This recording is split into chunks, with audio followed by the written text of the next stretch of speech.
Bonjour à toutes et à tous. On est à la Boulac pour accueillir Ivan Marković, réalisateur du film Inventory.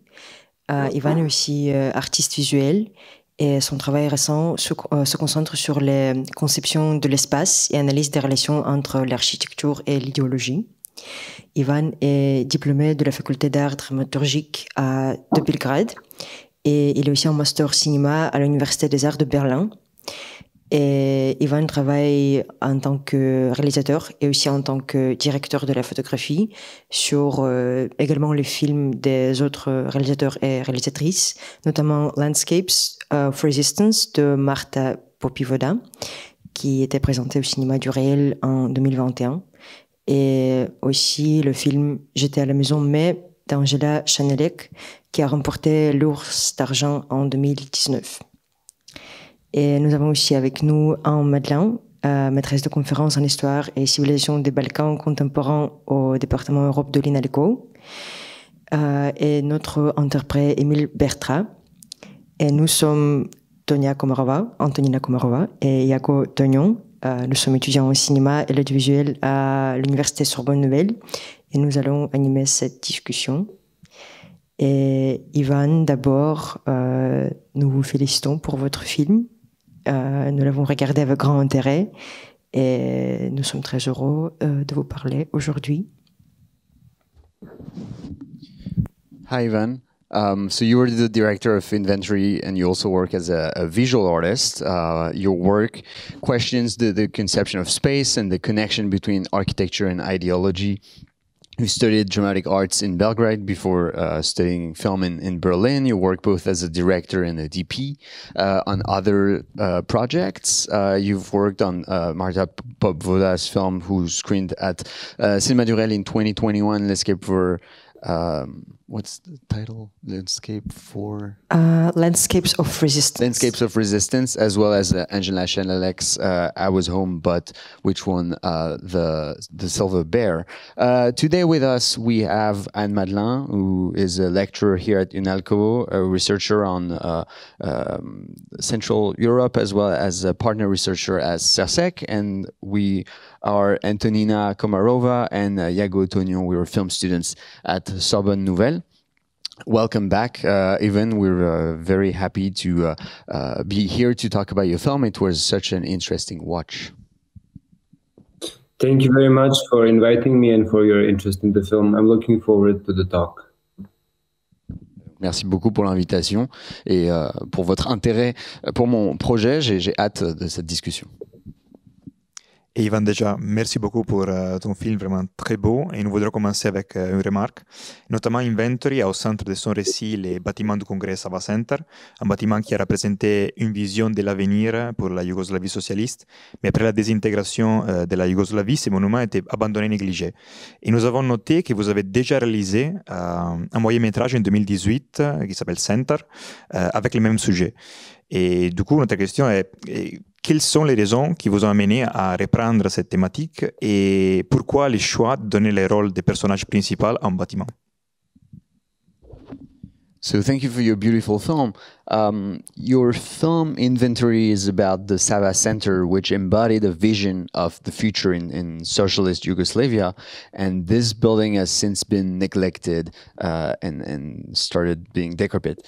In 2018, you made a first film called Center, which was already about the same topic. Why did you decide to go back to this theme here with Inventory? Thank you for the question. Yeah, the film Center, which I filmed in 2017 and released in 2018, was also inspired basically by the news that this building was going to be privatized. And at that moment, it was not clear what this privatization will entail, whether it will mean that it's demolished or turned into a shopping mall or something. It was not clear to which extent the building will survive. And I love this building. I was very connected to it. It was kind of the building where during my first studies in Belgrade, I went to many film festivals. So for me, it's also very connected to film and somehow it connects. I connect a lot of memory with that place, but at the same time, as a piece of architecture, it was something that really, before I could understand the political and historical context, was very important and interesting for me. Because it felt, as you said, like a vision of the future. Its architecture was very remarkable. It was very striking, and at the same time, somehow modest and simple.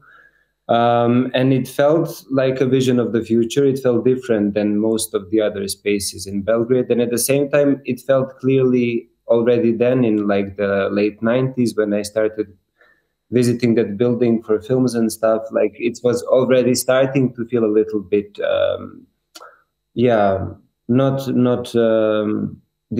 slightly deteriorated, we can say.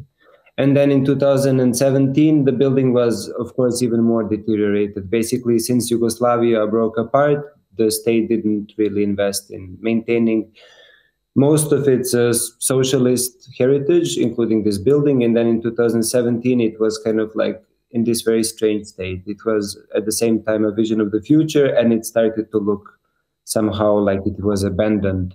And I wanted to capture this state of the building, kind of like as a mirror of what's happening with the society, that it's kind of like neither in the future nor in the past, and that it's kind of like a vacuum in a sense, a vacuum where we can feel some good ideas of the past and somehow how these ideas didn't survive in the present time.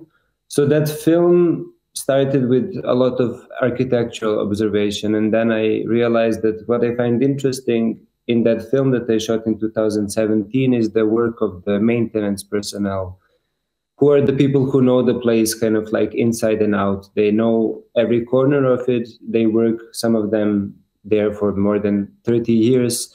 The cleaners, the maintenance personnel, the people who are taking care of the plant. So through following their work, we kind of discovered this building is a complex organism.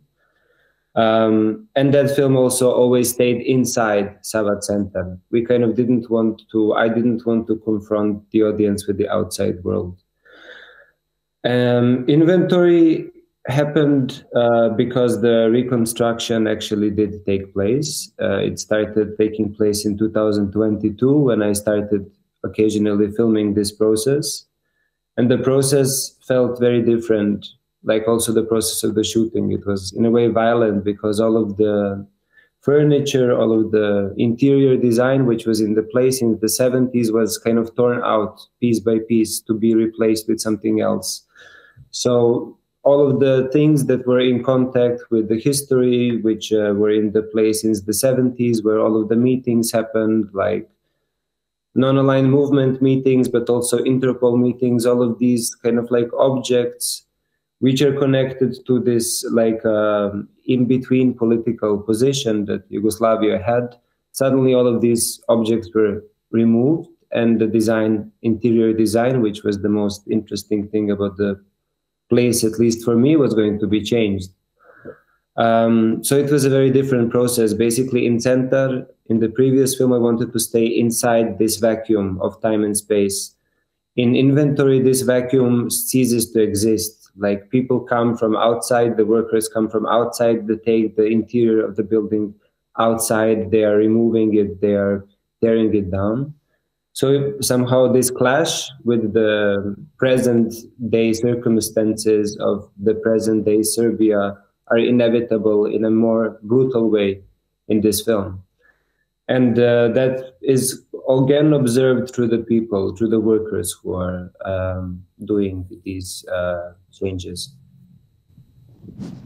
Oui, alors merci beaucoup. C'est vrai que Center, c'est donc un film que j'ai tourné en 2017 et qui est sorti en 2018, qui vient en fait de l'annonce de la privatisation du Sava Centar. Et à ce moment-là, on se posait beaucoup de questions. Est-ce que le centre allait être démoli? Est-ce qu'il allait devenir un centre commercial privé? Et c'est vraiment un lieu que j'aime profondément. J'ai un lien avec cet endroit. En tant qu'étudiant, notamment, je me suis rendu à un certain nombre de festivals de cinéma. Donc pour moi, c'est un endroit qui est très lié à ma propre cinéphilie. Et j'ai beaucoup de souvenirs qui sont vraiment ancré dans ce lieu, et donc voilà, j'avais besoin de faire un film qui s'intéresse à l'architecture sur le lien aussi très, très étroit entre cette architecture et le contexte dans lequel ce bâtiment a été établi. C'est-à-dire que on a l'impression de voir une sorte de vision du futur s'incarner dans cette architecture qui est très marquée. Et pourtant, il y a une forme de modestie, paradoxalement, qu'on peut voir et qui me semble être assez différente des autres lieux qu'on a ici à Belgrade.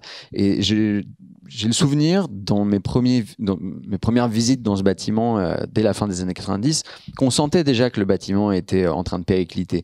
Et en 2017, ce n'était que plus visible au moment où j'ai tourné ce premier film, notamment parce que mon pays n'avait pas de politique d'investissement pour préserver le patrimoine de cette époque socialiste. Donc on se retrouve dans une charnière assez particulière. On a l'impression de voir une sorte de vision d'un futur qui a été abandonné. Et donc, je trouvais que c'était intéressant de filmer ce bâtiment comme miroir de la société serbe, c'est-à-dire qu'on est dans un entre-deux, on n'est ni tourné vers le futur, ni en train de regarder dans le passé, on est dans une sorte d'abstraction. Et c'était mon intérêt de voir si justement ça allait, qu'est-ce qui subsistait de ça dans le présent. Donc ça c'était l'idée de ce premier film. Je m'intéressais à un certain nombre d'employés qui parfois travaillaient depuis plus de 30 ans sur place, donc qui étaient des employés d'entretien, de maintenance du bâtiment, et de manière très délibérée, on filmait seulement de l'intérieur du centre.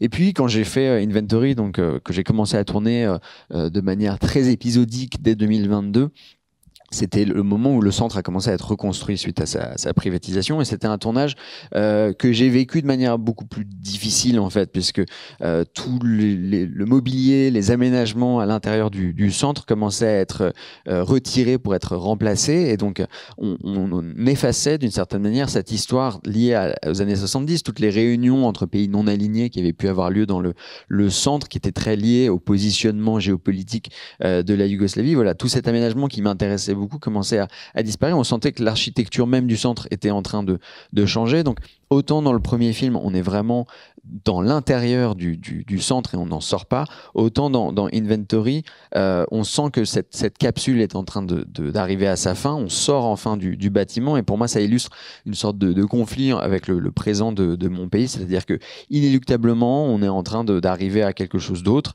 Et donc, on voit justement ces employés sortir progressivement du centre. Merci. Si vous voulez répondre sur ce sujet. Oui, merci beaucoup. Moi aussi, j'ai trouvé que c'était un film magnifique et très très sensible sur ce rapport au lieu et à l'architecture. Je voudrais rebondir sur ce qu'a dit Ivan sur la place symbolique du Sava Centar à Belgrade. Effectivement, il a été construit en 1977 après la grande conférence d'Helsinki en 75 qui marque le début de la détente en Europe, et il a été construit pour accueillir une grande conférence sur la paix et la sécurité en Europe, la coopération et la sécurité en Europe, à la suite donc d'Helsinki.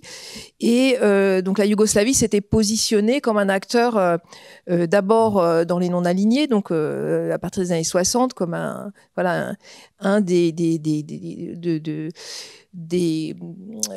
partenaires du tiers-monde, en fait, dans une nouvelle configuration de l'Europe, du monde qui aurait donc plus seulement deux forces, les États-Unis et l'Ouest et le bloc soviétique, mais aussi donc une troisième force. Et à partir des années 70, la Yougoslavie entend jouer un rôle en Europe, en fait. Et donc c'est important sur le plan international. En même temps, le bâtiment accueillait aussi de nombreux concerts, donc il avait une position et un usage multiple, pas seulement politique, mais au niveau politique. Donc c'était effectivement à la fois un bâtiment qui accueillait les congrès du Parti communiste, mais aussi donc les grandes conférences internationales de coopération, mais aussi la banque des conférences autour des accords bancaires. Il incarne l'architecture du socialisme autogestionnaire. Donc, ce côté peut-être modeste que pointe Ivan dans sa construction est intéressante, parce que on a mis les meilleurs ingénieurs pour construire ce centre, mais en même temps On le voit dans la lumière et dans comment se configurent les espaces.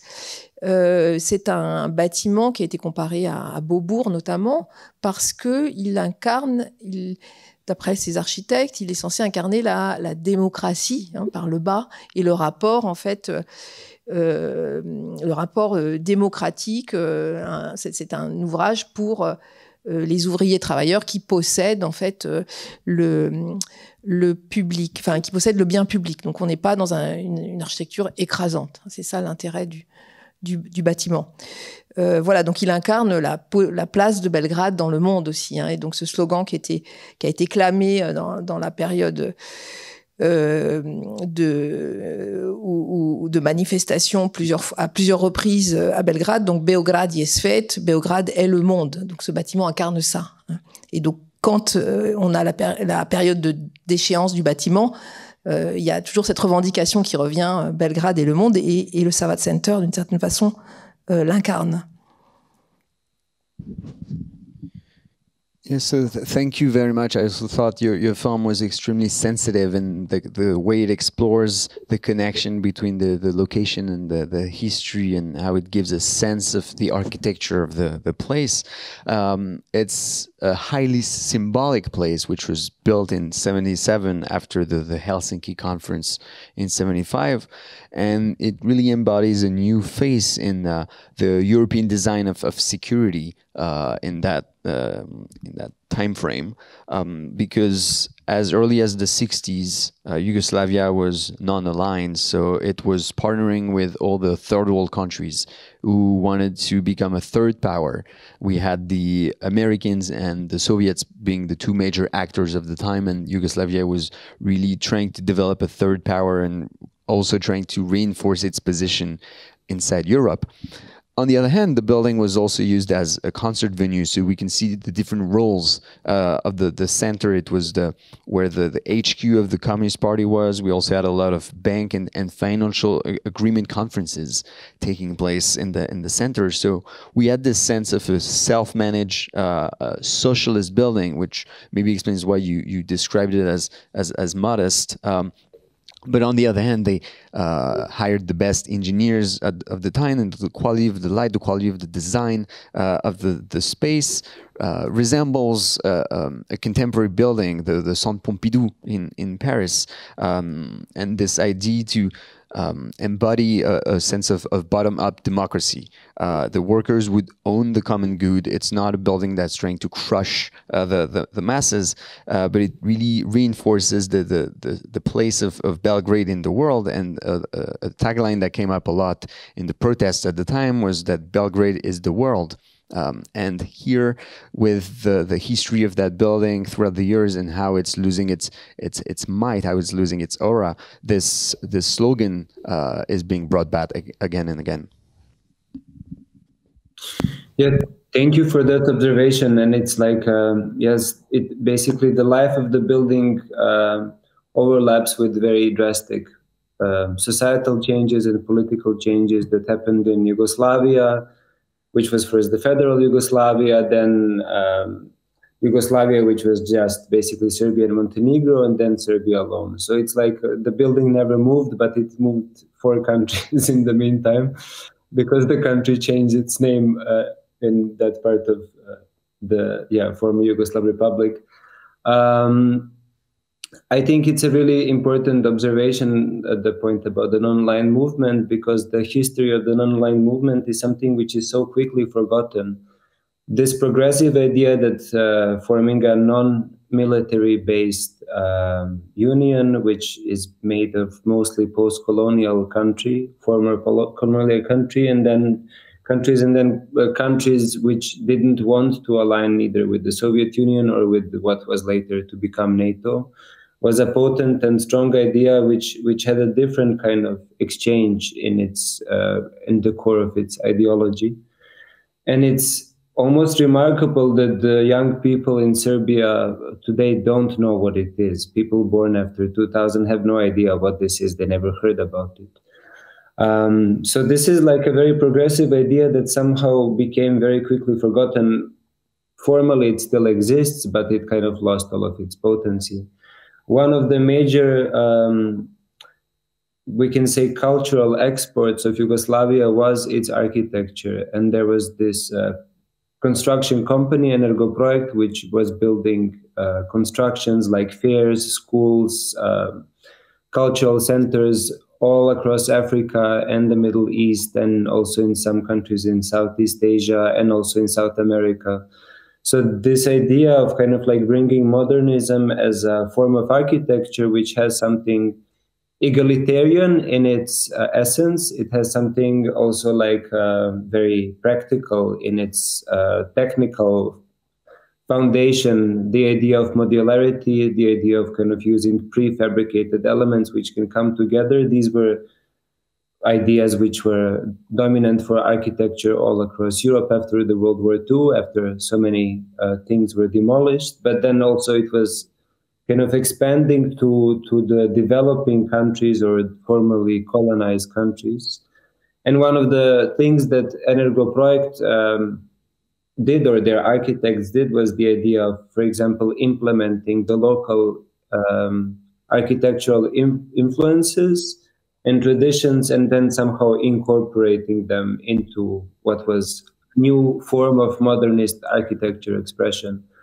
This is the connection, another connection between the non-aligned movement and architecture, which is somehow very easily, I feel, forgotten. And then I can continue, I can give you some time to translate. Oui, alors c'est vrai que ce qui est vraiment, je pense, intéressant dans la trajectoire du centre, c'est qu'il a fait écho pendant très longtemps à un certain nombre d'événements historiques de la Yougoslavie. C'est-à-dire qu'on avait la Yougoslavie, ensuite on a eu la Serbie et le Monténégro, maintenant on n'a plus que la Serbie. Et si le centre est immobile, immuable, en un sens, il est aussi le reflet de toutes ces transformations de mon pays. Il y a un point que vous avez soulevé qui est particulièrement important, c'est le fait que la Yougoslavie est non alignée, et ça c'est quelque chose qu'on oublie trop vite, c'est-à-dire la volonté de faire une union militaire justement avec des pays qui étaient majoritairement d'anciennes colonies et qui refusaient d'appartenir à l'un ou l'autre des deux blocs, c'est-à-dire soit l'URSS, soit ce qui allait devenir l'OTAN. Et donc ils avaient cette volonté de mettre en point une alliance. Mais ce qui est intéressant, c'est qu'on voit aujourd'hui chez les jeunes en Serbie que toute cette histoire-là a été oubliée. C'est-à-dire, si vous êtes né après 2000, il y a de grandes chances que vous ayez jamais entendu parler même de cette dimension-là de l'histoire. Et donc, le bâtiment, en un sens, a perdu son rôle de reflet historique de ça. Et puis, il y a une chose aussi qui est assez importante, et je pense que ce bâtiment en est un des exemples, c'est qu'il y avait un grand cabinet d'architecture yougoslave qui a essaimé comme ça tout un style qui a émané de notre pays, que ce soit en Afrique, ensuite au Moyen-Orient, en Asie du Sud-Est, en Amérique latine, cette idée d'une architecture profondément égalitaire et en même temps avec un grand sens pratique, c'est-à-dire que pour développer justement tous ces pays, il fallait des architectures qui reposent sur des structures préfabriquées qu'on avait pu voir dans d'autres pays européens, parce qu'après la Seconde Guerre mondiale, il fallait reconstruire de manière très, très rapide. Et donc, il y a comme ça une forme de structure qui va se mettre en place, qui va permettre le développement architectural d'un certain nombre de pays en développement, d'anciennes colonies que je mentionnais. Et c'est une architecture qui est intéressante parce qu'elle convoque différentes influences pour construire cette architecture résolument moderne et qui incarne cette forme de non-alignement, puisqu'elle a des influences qui viennent de tous les côtés. Et ça, c'est encore une fois quelque chose qu'on a un peu oublié aujourd'hui, je pense. And then the second point that you brought up was the concept of non-alignment, which is also like one of the almost forgotten ideas of Yugoslavia, not only of Yugoslavia, but it was something that started to be enforced after the big student protests of '68, where the students basically were criticizing that the state is operating very akin like a monarchy with this very centralized power, and that this is against the Marxist principles that the country claims to be built on. And then this led to some actual changes, one of which was after the president kind of acknowledged the students' claims. Of course, we can argue to which extent was that actually so, to which extent was that some pressure that he had to kind of like come under, but it did lead to some changes, one of which was a more careful implementation and development of the idea of self-management, where basically the factories and the means of production were not only governed from above, but workers could control and influence their modes of production, their salaries, their distribution of goods and things like that. So this was a very potent idea in ways of kind of like bridging the centralized state power on one hand, the idea of a social state on the other, and then still keeping some kind of individual freedom and individual choice within this. That was the idea of bridging these kind of like contradictions between communist regimes and Western democracy, which is based on liberal capitalism. It was an idea how to bridge these principles into something which is positive. And this also had mirroring in the architecture. So sometime in the 70s, a group of architects, including Lefebvre, came to New Belgrade, where they basically thought of urban planning.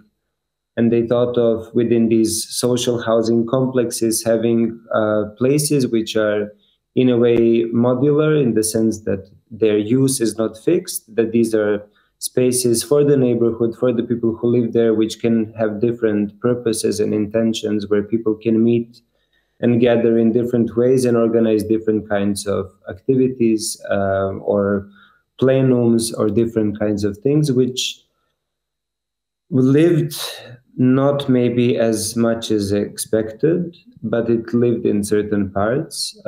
These are called like palatial communities. And in some areas they survived and they worked. In some areas, we have to realize that all of these ideas were very new, and some time is needed for their implementation to actually work, for people to get used to it, for people to use it. And when it comes to both of these things, the non-aligned movement and the self-management and many other progressive ideas of Yugoslavia, somehow before they can actually take root in the society, before they can actually become a part of people's way of thinking in everyday life, the country disappeared. So this is kind of like this dramaturgy of how things developed there. There was idea of a growth. There is an idea of a society which is reflecting on itself and changing despite many problems that it had. And then somehow this suddenly stopped.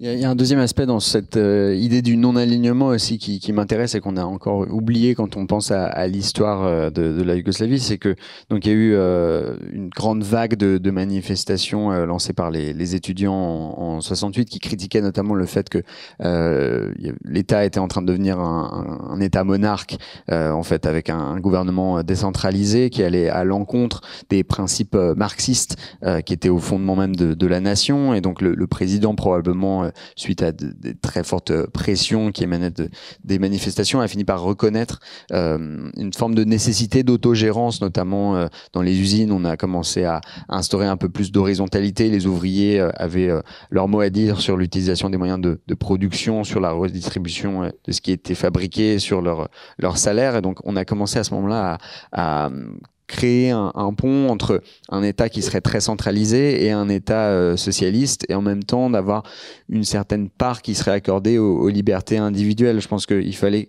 être à la charnière entre les régimes communistes et les gouvernements occidentaux tournés vers le capitalisme, et faire en sorte que ce soit bénéfique pour tout le monde.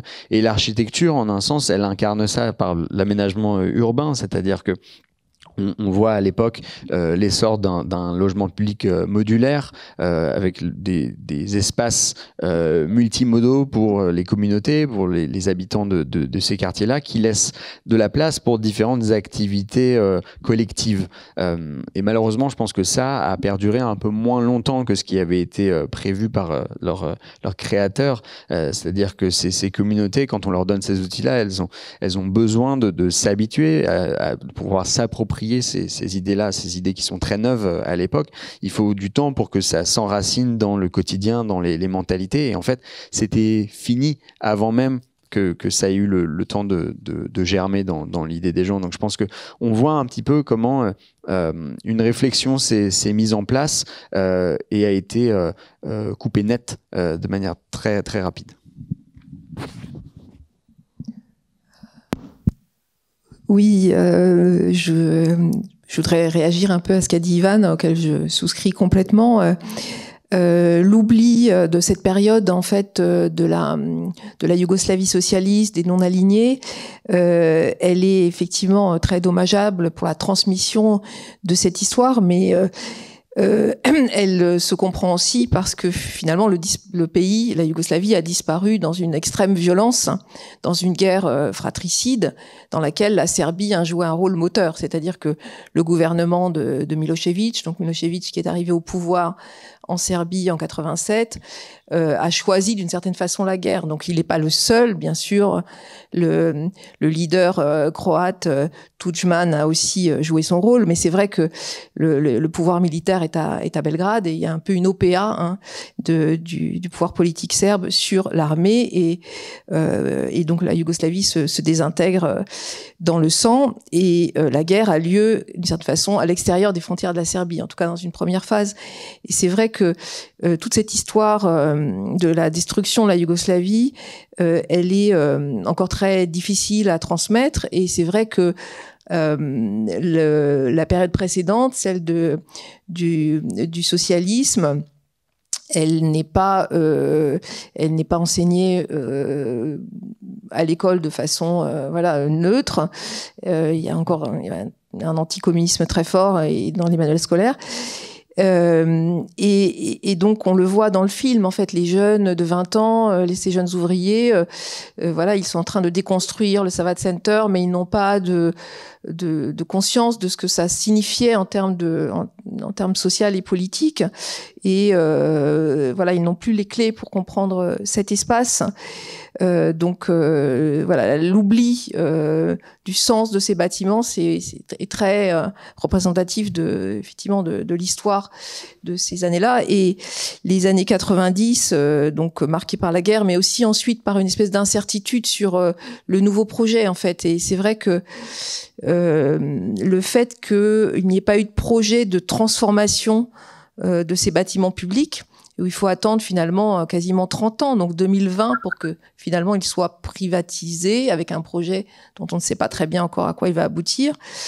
Le Sava Centar, comme de nombreux bâtiments publics, se sont dégradés entre-temps et ont aussi marqué dans l'espace cette absence de projet, y compris après 2000 et le retour à la démocratie, puis ensuite une démocratie dégradée en fait à partir des années 2010.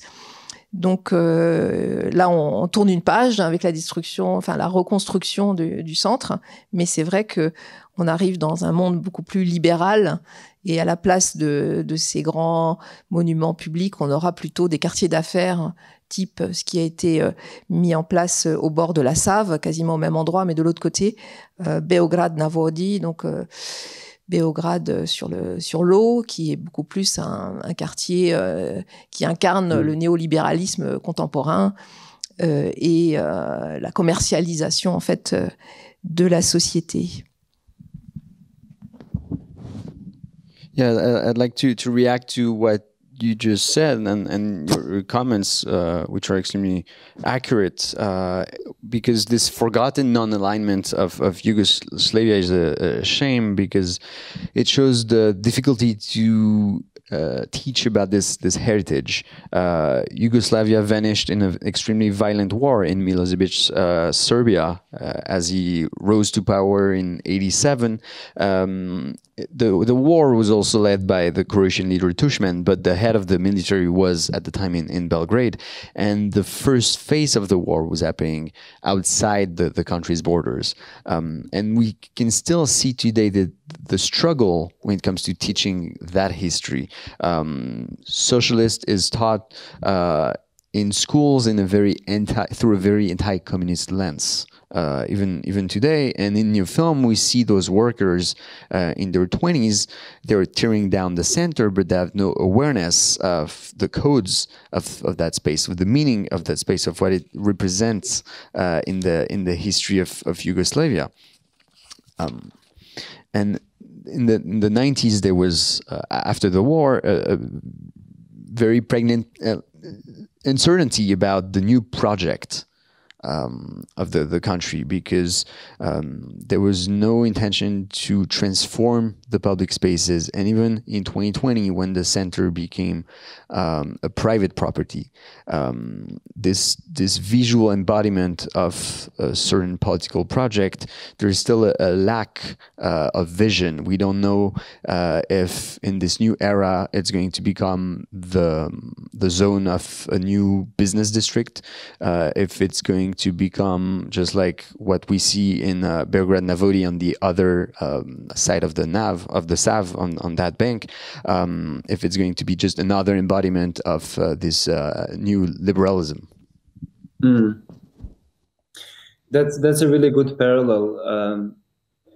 Somehow there is this strange division between, in the time that I was shooting Inventory, there was this strange division of what was inside the building and what is outside. So across the river Sava, on the other bank, Sava Centar basically faces across the river this one of the many, but also one of the biggest real estate developments in the Balkans called Belgrade Waterfront, which was a very scandalous and very corrupt and very legally questionable project, which basically meant that the entire old part of the city was demolished in order to build luxury real estate for a country, for a company which is actually based in Dubai or somewhere like that. So it's like a lot of foreign capital coming, a lot of luxury investment into architecture, which has no correlation with the part of the city where it's being built or with the architecture, local architecture itself.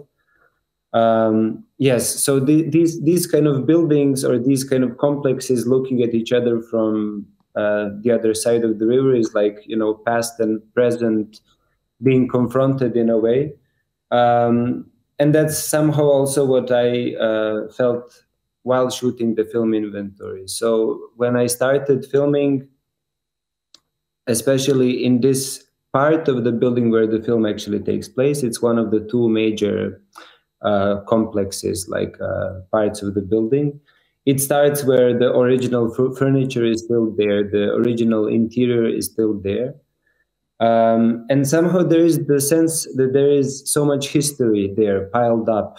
History that even I cannot, even though I lived with that space, cannot really make fully sense of, like, why are all of these things here? Also, at the time of the shooting, the furniture was kind of piled up because it was, they were getting ready to remove it. So there was this kind of like chaotic feeling of like, yes, this feels like history. It gives me a sense of safety to be around these objects, but also there is a sense of something alarming happening because this furniture and all of this inventory is kind of like jammed into corners. You feel that some change is going to happen. And then these kids come in, the workers who were working on the very first part of the reconstruction were actually teenagers. They were like maybe 18, some of them even younger, because they were doing very simple work of like removing things, taking them out of the building. So the youngest workers were born in mid of 2000s, like 2005 and 2006. And as we mentioned before, all of these ideas and all of this history, which is so confusing and so stressful and you know, interrupted by wars and fratricide and war crimes and genocide. And then there is still behind that this idea of somehow more progressive society, which kind of disappeared too quickly. So this history is a mess. And this historical mess was never tackled on properly when it comes to education, when it comes to the cultural heritage that the country wants to embrace and keep. So the outcome of that is that for these kids, this building is just a confusing big amount of work and they don't know anything about it. And most of them have never been there before. So for them, it's like just a strange beast that they have to somehow dismantle. And for me, yeah, this encounter with their point of view was something that was the most important part of the process. It's realizing that despite all of my nostalgia, despite all of my sentiment, the present is what it is. It is not going to change. And this process, which is starting now, that this reconstruction is a part of, it's also not going to change. So, in a way, this is what Inventory meant for me as a film, like facing the world as it is now in that country.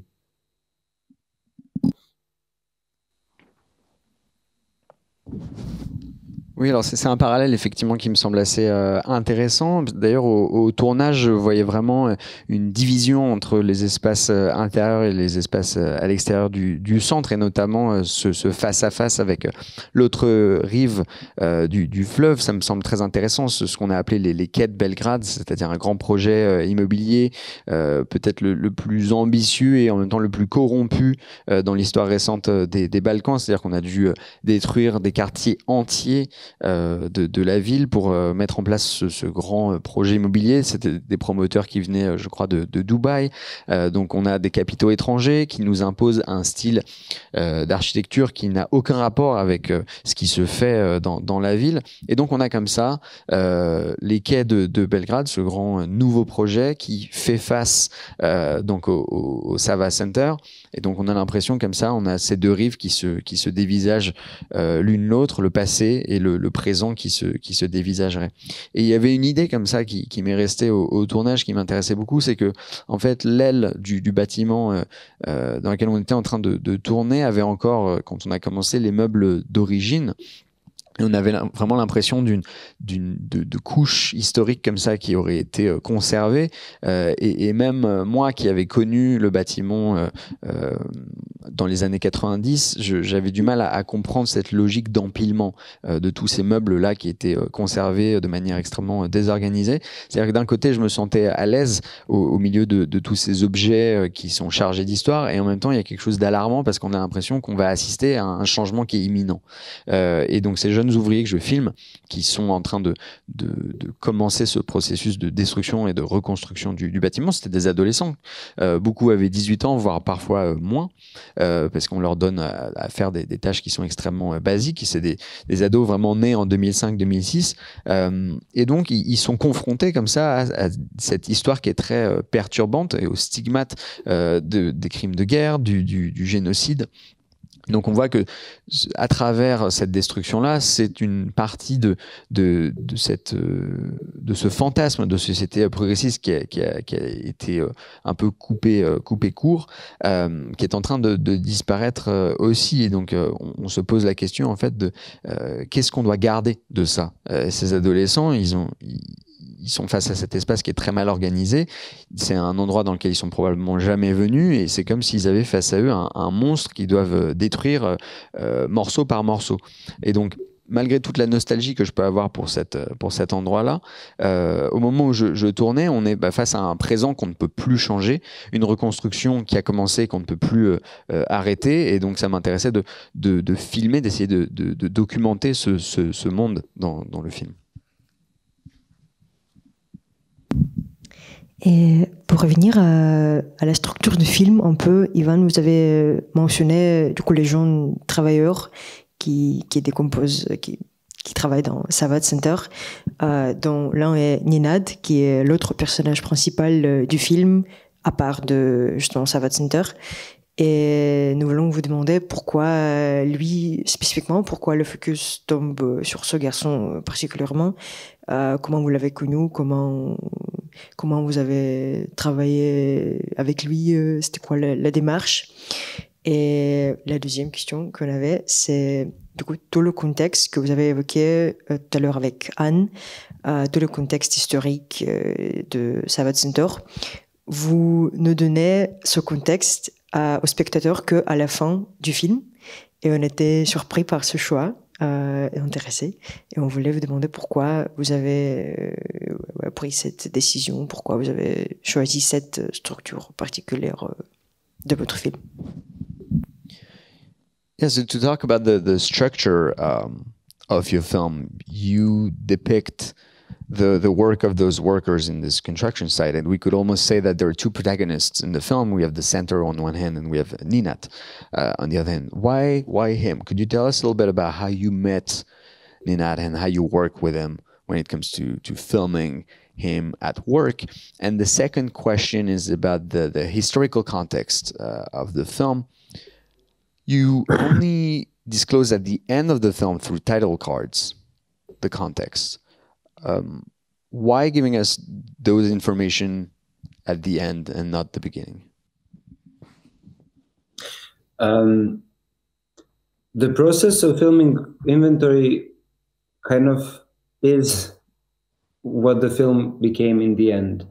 I started filming without a clear idea of how the film is going to take shape. I felt like I somehow managed to get access to film this, which was difficult enough. And then I felt like a certain feeling of responsibility to also interest, of course, to film it, even though it was a very different feeling to shoot this film than it was to shoot Center from 2017, because filming this film meant filming all of these things that I have some kind of attachment to disappear. So in a way, the film follows the progression of my experience. First, I was focused on the details, on the architecture, on the things which are changing and disappearing, but the focus was the space. And then all of the people that start to appear throughout the film are first silhouettes, they are first in the shadows or very small figures in white compositions. I felt no interest and connection in these workers. For my perception, they were, like executioners of this building. Of course, I knew that they're just doing their job and that none of this is their fault. So as I was spending more and more time, it was logical that with some people you talk, they ask you what you're doing. Some of them didn't want to, for example, wear helmets, so they asked me not to film them and things like that. And because I was spending long days there, then they also got used to me. So after a while, I felt it's okay to film some people. And at the moment that these very young workers started to take stuff out, I was curious about what it feels like for them. I was observing their reactions, or like in the beginning, the lack of reaction. And the reason why I wanted to film Nenad is basically this one moment when he's working and then he stops and then he looks around, and my feeling in that shot, a very brief moment, is that he's maybe in this like moment of taking a break, realizing the size of the building for the first time, or the architectural strangeness, or monumentality of the building for the first time. So maybe I was reading into it, maybe he was just thinking about something else. But for me, this moment of him sitting and looking around was a moment of like realizing, maybe he takes some time to actually feel this space. And then the shooting finished somehow, this process finished. I stopped shooting in this part once it was stripped to the concrete. I felt like I don't want to film the change of that building in the sense of like, what are the new walls they're going to make? What are the new floors they're going to make? I was not interested in that. I wanted to film the end of what the space used to be, the old Sava Centar. And then sometime during the editing, I realized that, so I'm completely demystifying the process here. I realized that I'm very interested in this kid because he was in a lot of shots. So some months after the shooting actually ended, I asked him to film the way he would return home. So this came after basically seeing the footage. It took me some time to get his contact, and he luckily still had the same T-shirt, which was quite a topic. But yeah, so somehow through analyzing the footage, I realized that, yes, I need the film to leave the building. I need to see what else is a part of one of these kids' days, lives, environments. And then it was also a chance to see the city outside of Sava Centar, where we see kind of like a glimpse of these real estate advertisements. We see all of these kind of like demolished grounds where something else is going to be built. We see another interior. We have a glimpse of what the rest of the society in the city looks like. And then I will answer the second part later. Oui, alors je pense que pour Inventory, c'est vraiment le tournage qui a façonné ce que le film est devenu, en fait. C'est-à-dire que déjà, rien que le fait d'arriver à être sur place, c'était une gageure. Et je sentais une forme de responsabilité à poser ma caméra sur cet endroit-là. Et j'avais des sentiments assez ambivalents. C'était un état d'esprit très différent de celui dans lequel j'ai fait le premier film, Center, puisque là, j'étais vraiment en train de filmer une disparition. Et j'ai vraiment voulu suivre ma propre expérience, c'est-à-dire que au début du film, c'est un peu comme sur le tournage, je m'intéressais à des détails, à essayer de voir ce qui allait disparaître, ce qui allait rester. Progressivement, on arrive aux silhouettes de ces ouvriers, c'est des ombres, mais c'était des gens à l'origine avec lesquels j'avais pas vraiment de lien. Je les voyais un peu comme les bourreaux du centre. Et puis au fil du temps, à force de me voir là avec ma caméra, ils se sont mis à me parler. Il y en a qui voulaient pas que je les filme parce que comme ils préféraient ne pas porter de casque, ça posait des questions, le fait de les montrer à l'image. Et puis en fait, voilà, ils ont fini par s'habituer à ma présence, à s'habituer à ce qu'il soit filmé. Et puis il y a eu cette scène qui m'intéressait particulièrement, le moment où en fait ils commencent à sortir les meubles. Je voulais filmer leur réaction, ou plutôt leur absence de réaction. Et c'est à ce moment-là que j'ai eu ce plan donc de Nenad qui regarde autour de lui. Et c'est un plan qui est un peu comme une pause comme ça qu'il s'octroie.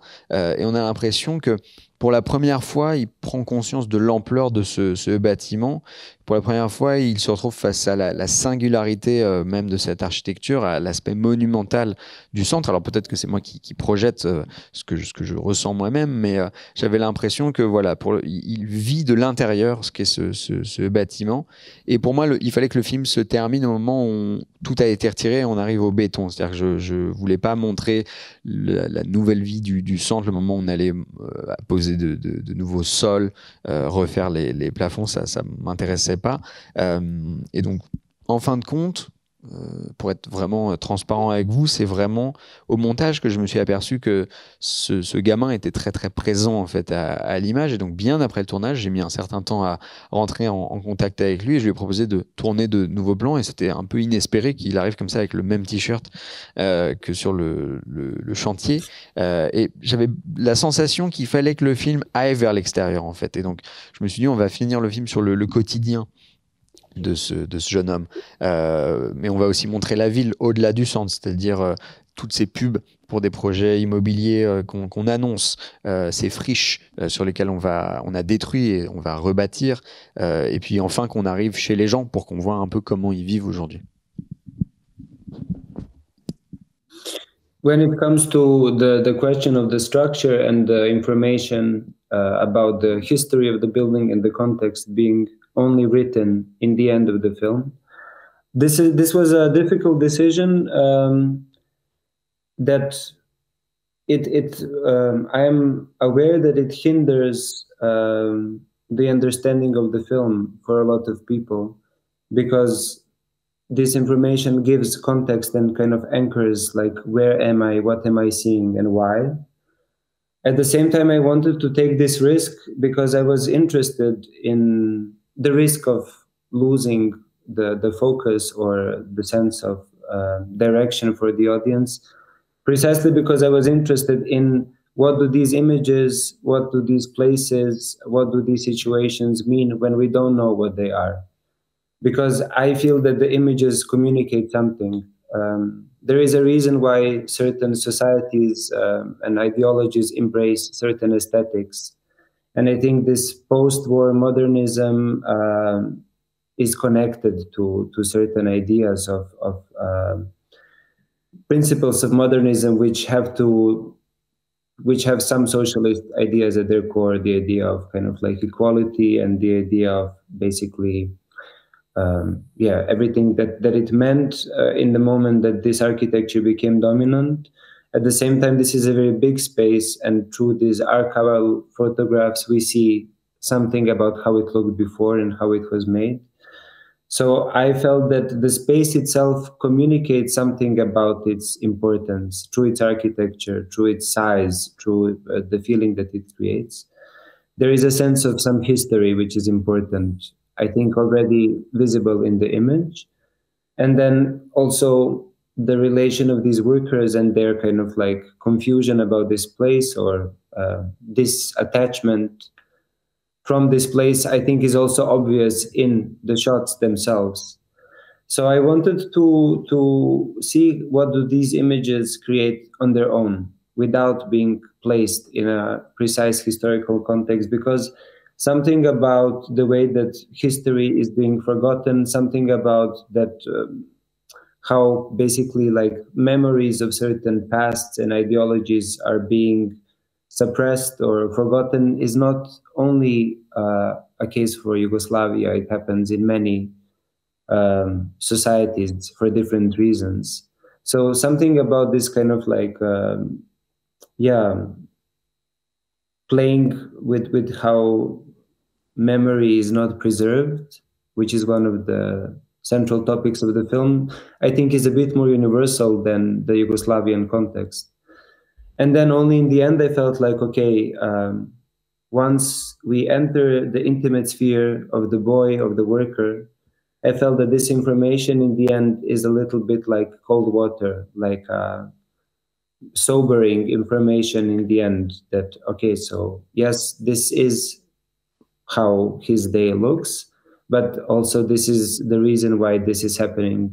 So I felt that giving this context in the end allows basically freer watching in the beginning, multitude of impressions and interpretations, whereas if the text was given in the beginning, the experience for the viewer is framed maybe too much by this explanation. Oui, alors en fait, pour la question sur la structure du film et pourquoi ces cartons n'apparaissent qu'à la fin, en fait, pourquoi je ne donne ces informations qu'à la fin, ça c'était une décision assez complexe pendant la fabrication du film, et j'étais conscient que ça pourrait limiter la compréhension du film pour la majorité des spectateurs, mais justement le fait de ne pas avoir de balises représentait un risque qui m'intéressait beaucoup pour justement maintenir le spectateur dans un état réflexif où les images vont dire quelque chose justement de l'idéologie de la Yougoslavie de l'époque, qui je pense va s'exprimer quand même de manière assez évidente par les images, et on va se demander en fait pourquoi est-ce que telle idéologie est adoptée par une société à un moment donné, et comment est-ce que cette idéologie s'exprime par l'esthétique. Et donc il y a notamment cette idéologie socialiste qui va se développer par un certain type d'architecture qui devient prédominant à un moment de l'histoire. Et d'ailleurs, je pense que c'est quelque chose qu'on perçoit, qu'on ressent dans les photos qu'on peut voir du centre tel qu'il était à sa grande époque. Cet espace va nous dire quelque chose de par son gigantisme, par exemple, et on comprend tout de suite sa grandeur perdue. Donc voilà, ce jeu sur l'échelle, par exemple, m'intéressait beaucoup, et je pense que c'est quelque chose qu'on voit, qu'on perçoit à l'image, comme on perçoit aussi l'ambivalence des ouvriers qui ont l'air d'être assez détachés du travail qu'ils font. Ça, c'est aussi quelque chose qui est évident. Mais ça permet d'interroger justement sur pourquoi certains pans de l'histoire sont oubliés, pourquoi le souvenir de certaines idéologies comme ça s'effrite petit à petit, et je pense que ça c'est quelque chose d'universel qui n'est pas seulement propre à l'histoire de la Yougoslavie, mais qu'on peut constater à travers le monde pour différentes raisons.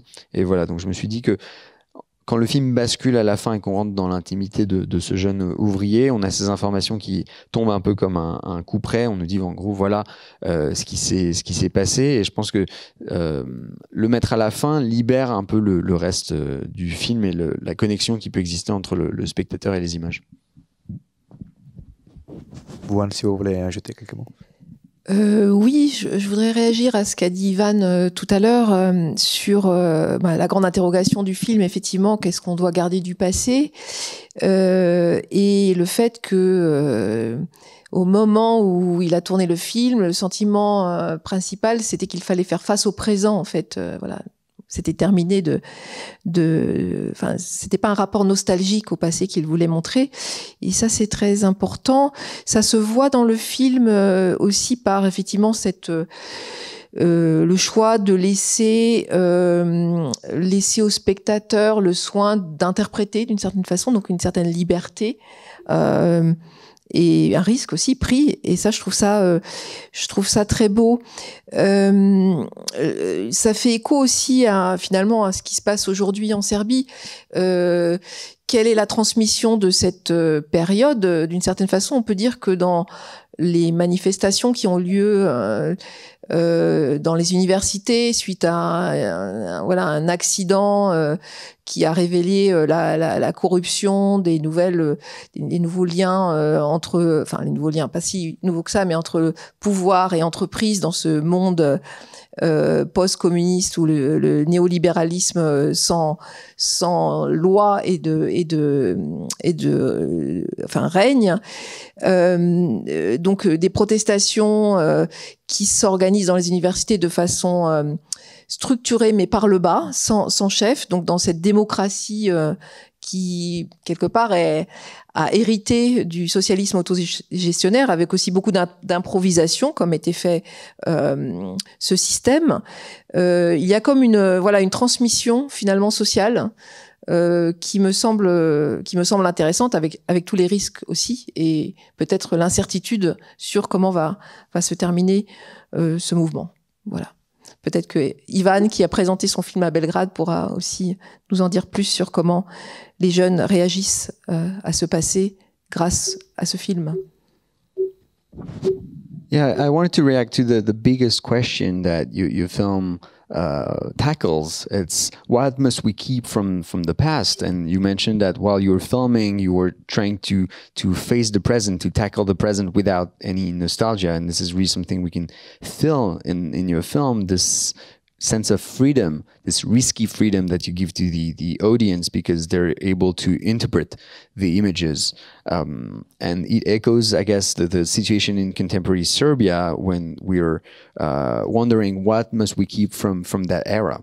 That era in Yugoslavia, and I think it mirrors some of the protests that are happening now in Belgrade, where following an accident, some connections were disclosed between the government and some corporations, and a lot of corruption were revealed to the general public.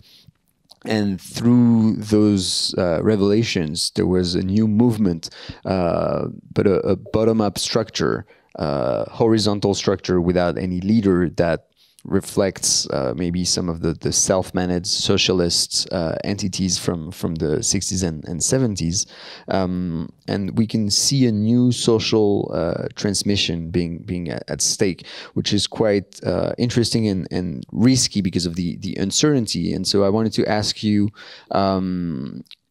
if through the screenings of your film in Belgrade, you'd seen how the film could speak to a young generation of spectators. That's a really important question. In a way, Inventory is like a film which testifies to another example or another instance of an end of one world, an end of one idea. So there is a sense of coherency, and this is then destroyed somehow. Basically, since Yugoslavia fell apart in the 90s, there was this kind of like constant, slow feeling of the world disappearing. And what was coming into existence is a very incoherent, confusing new world, where the nationalist tendencies, the resurgence of religious identities, and it's important for me to point out that in Yugoslavia, religion was not forbidden. It was not like in the Soviet Union, like my grandmother, who was Catholic, went to church, and people were baptized. So it's not like it was not forbidden, but still somehow this religious identity as an anchor for nationalist identity was used in all of the former Yugoslav republics to kind of like incite the war, and then it followed by years of corruption, and then the bombing in 1999 by NATO of Belgrade.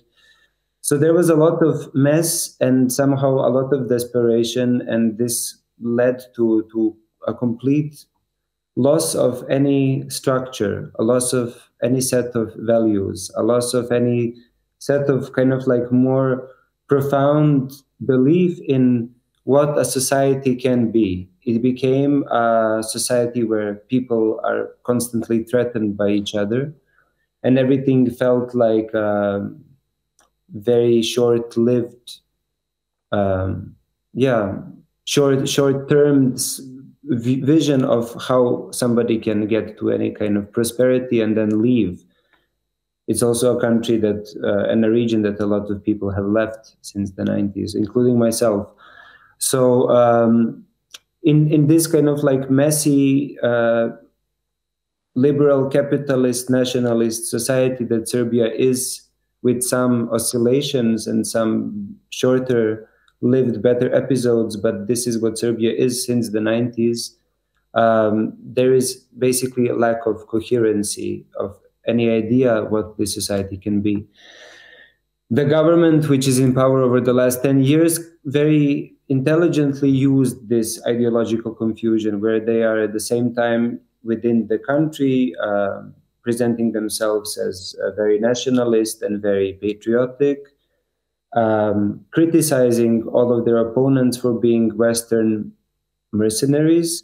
In fact, Serbia is completely privatized by Western European and American companies, as well as Chinese companies and Russian companies. So it's like a playfield for all kinds of foreign investment, where the people get the least from that. One of such investments or cooperations which smell of corruption from afar was the reconstruction of a railway station in Novi Sad, the second biggest city in Serbia, which was done with incomplete testing and by the people who didn't have the proper permissions, which led to a collapse of the station, which killed 15 people. And this sparked the longest stage of student-led protests in since many decades, where millions of people were protesting daily, where there were gatherings where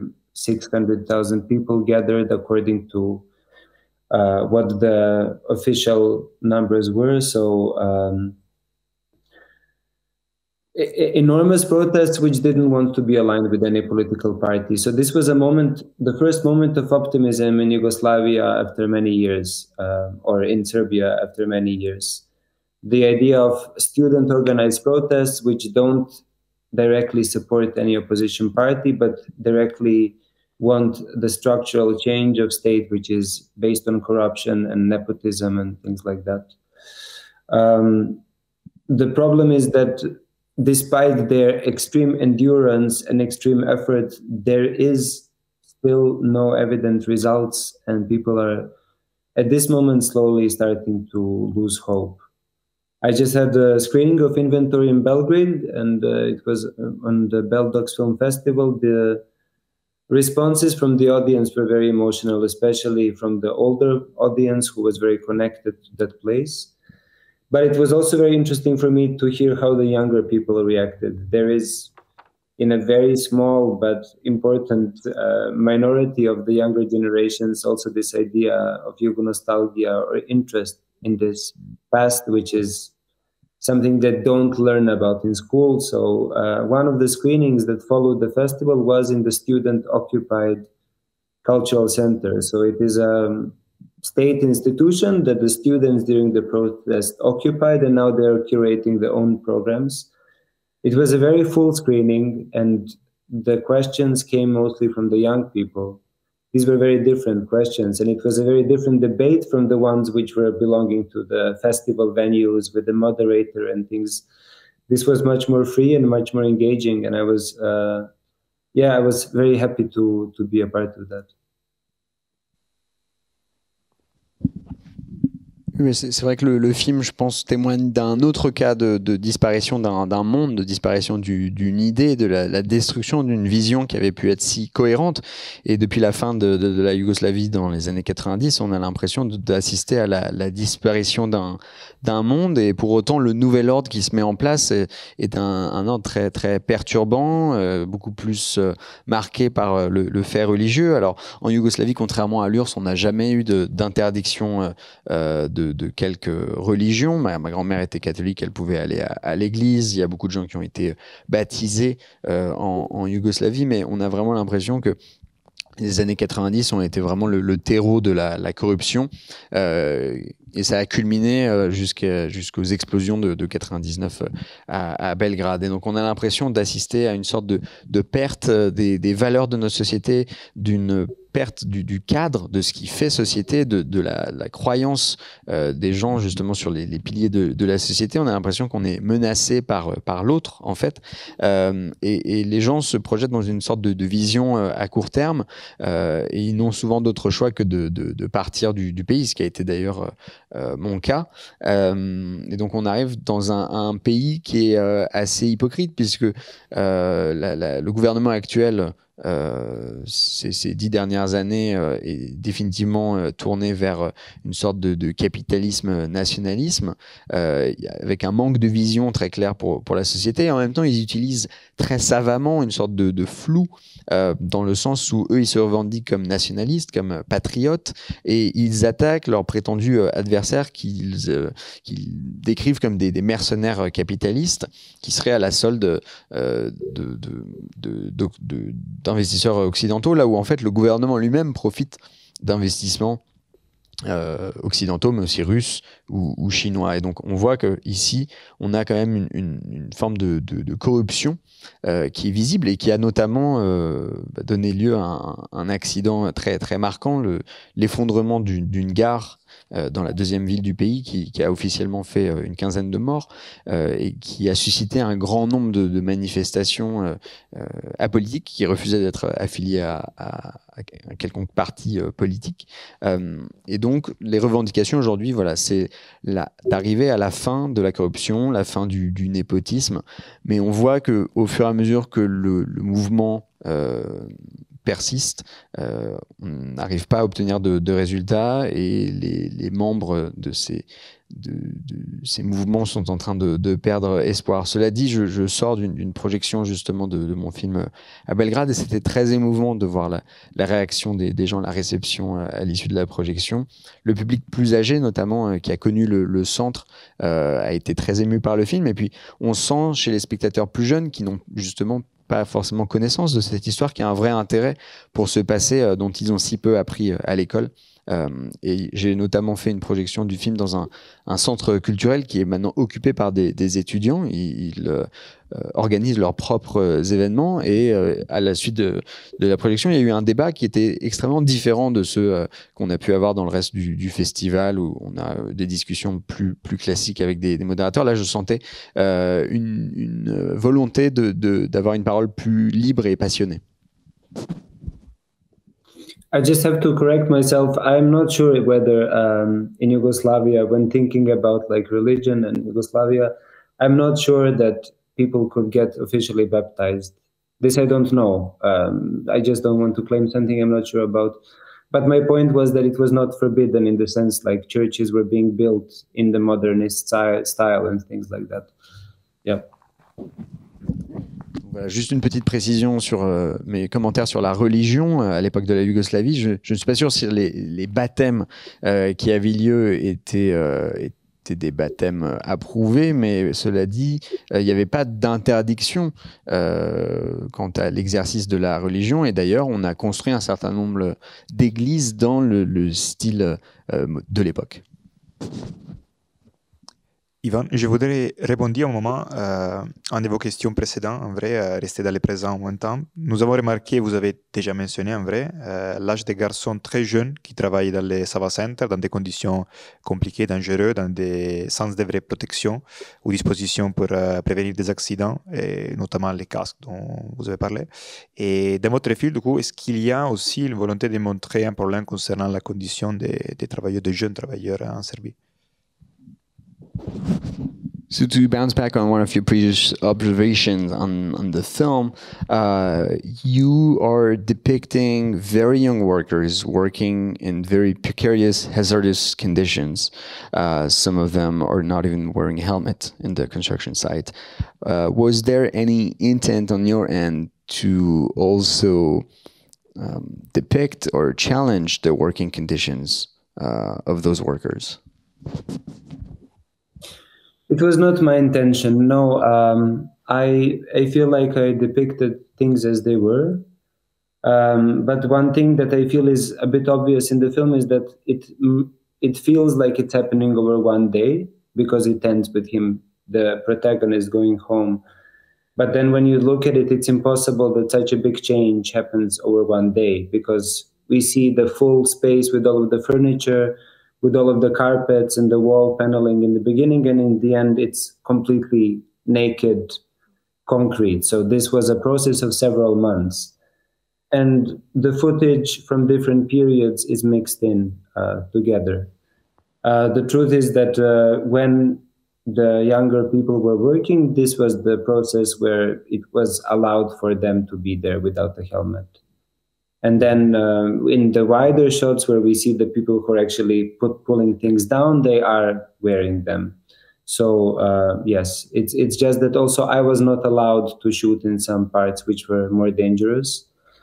But I would say that this is not my intention to reflect in those terms. It was professionally handled in terms of safety. Alors non, il n'y avait pas forcément de volonté justement de montrer les conditions précaires justement de ces ouvriers. Je voulais simplement montrer ce que j'avais face à moi. Le film donne peut-être l'impression que tout se passe sur une journée, notamment par le fait que l'ouvrier rentre chez lui à la fin du film. Mais en fait, c'est inconcevable quand on regarde les détails, puisqu'on a au début un certain nombre de meubles qui ont été accumulés, on a encore de la moquette qui est là, et puis à la fin, on arrive vraiment au béton. Donc tout ça est le fruit d'un travail qui s'étale sur plusieurs mois, et c'est moi qui, au montage, et ensuite mélanger les images. Et donc au fil du tournage, il y avait des phases où ils pouvaient travailler sans casque, effectivement, d'autres au contraire à la fin on voit qu'ils portent des casques, mais c'est aussi lié au fait que j'avais un certain nombre de restrictions moi-même. Il y avait des secteurs du bâtiment dans lesquels je n'avais pas le droit d'aller parce que c'était trop dangereux, donc je pense que le film illustre aussi ça. Et Ivan, pour revenir encore une fois à la côté plutôt cinématographique, côté visuel de votre œuvre, nous avons été intéressés aussi par le fait que le documentaire est très marqué par la géométrie, le jeu avec le vide qui est présent dans vos compositions de plans. Et ouais, cette façon de montrer cet espace démembré, est-ce qu'il était influencé par votre travail de directeur de photographie justement, et est-ce que c'est lié avec votre expérience de travail sur les films des autres réalisateurs, donc s'il y a un lien avec vos autres expériences professionnelles? Yeah, so to address the visual component of the film, through your framing, you show a lot of the geometry of the space, the void that is left in the space, and the way you show it's the space as being dismantled. I wanted to know the influence of your work as a DOP for other directors. How did that impact the way you shot this film? There is not I would say, like a conscious direct link between these projects or other projects. I feel that the work that I do as a DP is also something which extremely depends on the project and on the collaboration. These processes can be so different that it's almost impossible that it's, you know, what you get in the end and the credit is the same title, because the work is completely different. Sometimes it's a very clear-cut division between the work of a director and the DP.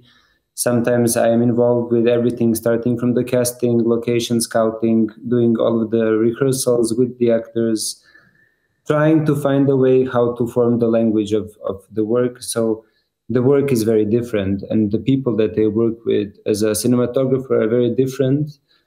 We influence each other mutually in a way that everything that, you know, in your experience in your life influences you. But when it comes to inventory in particular, I feel that it was very overwhelming to shoot it somehow. I had no idea how to do it. So it was going to something very impulsive. I felt like, okay, I want to focus on these details as, you know, like tiny fragments through which you can somehow sense the part of the whole that they belonged to before. I had no... The process of shooting itself, it was very intuitive. It was different for Centar, the previous film I did in this building. That film, I kind of like, I could spend time there, analyze how I want to do it, plan shots, also leave a lot of space for things which were documentary, and I had to just catch in the moment. For inventory, I would get there and have no idea what I want. So it was the first film that I did that way. Because it was such a strange and extreme process. And then during the shooting, I felt like, okay, so these are the compositions that I find myself interested in. This is how I want to show the people.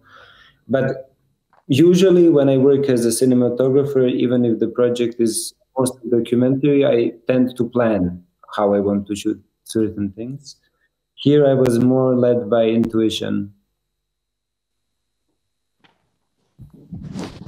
Alors, je suis pas sûr que ce projet ait tant de lien que ça avec mes autres films en tant que chef opérateur, parce que justement mon rôle en tant que chef opérateur, même si au générique il reste le même, il peut vraiment varier en fonction de ma relation avec les cinéastes avec lesquels je travaille. Parfois, il y a vraiment une division très franche entre le cinéaste et moi qui suis à la caméra, et parfois au contraire, il y a une vraie symbiose. On me demande d'être présent dès le choix des acteurs, de venir au repérage, d'assister aux répétitions, pour que je sois vraiment partie prenante du développement de la grammaire visuelle du film. Et donc je pense que avec les réalisateurs avec qui je tourne, on s'influence l'un l'autre. Mais comme dans la vie, toutes nos expériences peuvent nous nourrir, et je pense que c'est en ça que ça a pu influencer effectivement le film. J'ai le souvenir d'un tournage, cela dit, comme une expérience très terrassante, c'est-à-dire que je savais pas dans quoi je me lançais, et donc il fallait que je sois très impulsif. Donc je m'attachais à des détails, des choses extrêmement microscopiques qui finissent par former un tout et qu'on finit par rattacher à un ensemble. Mais il fallait être très intuitif dans ce processus, là où pour le premier film que j'ai tourné dans le centre, au contraire, j'avais le luxe du temps, je pouvais vraiment réfléchir à la composition de mes plans. Ici, quand je suis arrivé au début du tournage, je n'avais aucune idée déjà prête dans ma tête. Je voulais simplement voilà, être là et que le film se fasse au jour le jour, en fait, et c'est un processus qui était assez éreintant. Donc voilà, j'ai l'impression qu'aujourd'hui, en tant que chef opérateur, même quand je travaille sur des documentaires, j'ai tendance à énormément préparer, ce qui n'était pas possible pour Inventory. Nous avons une dernière question, Ivan, question curiosité avant de terminer. Déjà, avez-vous d'autres projets pour l'avenir, et si vous garderez les mêmes thématiques d'Inventory ou pas? So last question, out of curiosity, are you already working on your next project, and will it echo some of the themes of Inventory? Yes, I said, I promised to myself that this film that I'm finishing now is going to be the last film about architecture, because it's been too much. Yeah, I need to switch my focus a bit because it's starting to get claustrophobic. The film that I'm finishing now, it's about architecture in a different way. It's about the luxurious real estate developments, and which are called gated communities. So it's basically there are walls around, and then inside there are like tall buildings with private pools, private lakes, private shops for the rich, and then outside there is a strong kind of like social segregation. So outside the world looks much different, and there is like a class vacuum.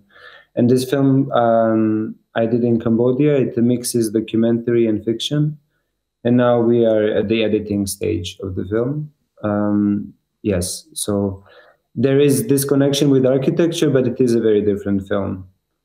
But after this one, it will not be about architecture. I have to promise that to myself.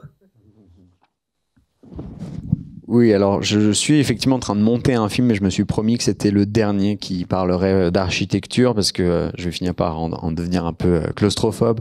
Mais je pense que ça aborde, cela dit, une autre facette, une autre dimension de l'architecture. C'est un film qui s'attache à un certain type de projet d'immobilier de luxe, ces quartiers fermés avec leurs propres rues, souvent leurs piscines privées, leurs propres galeries marchandes, et la ségrégation que ça peut entraîner. Donc c'est un film qu'on a tourné au Cambodge, et qui mêle fiction et documentaire.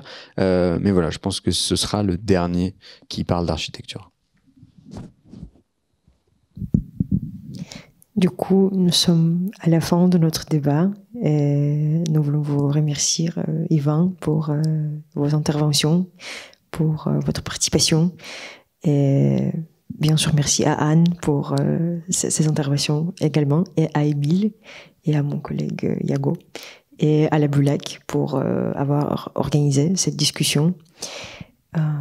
Oui, et nous souhaitons une bonne journée et nous souhaitons bonne continuation à tous les participants de ce débat. Merci beaucoup. Merci. So this is the end of the conversation. Thank you so much for participating. Thank you for all your comments. Thank you to Anne and Yago, and thank you to the Boulac for setting up this conversation. Thank you very much. It was lovely to talk to you. Merci à Ivan pour le film et à vous. Thank you. Thank you, Anne. Thank you.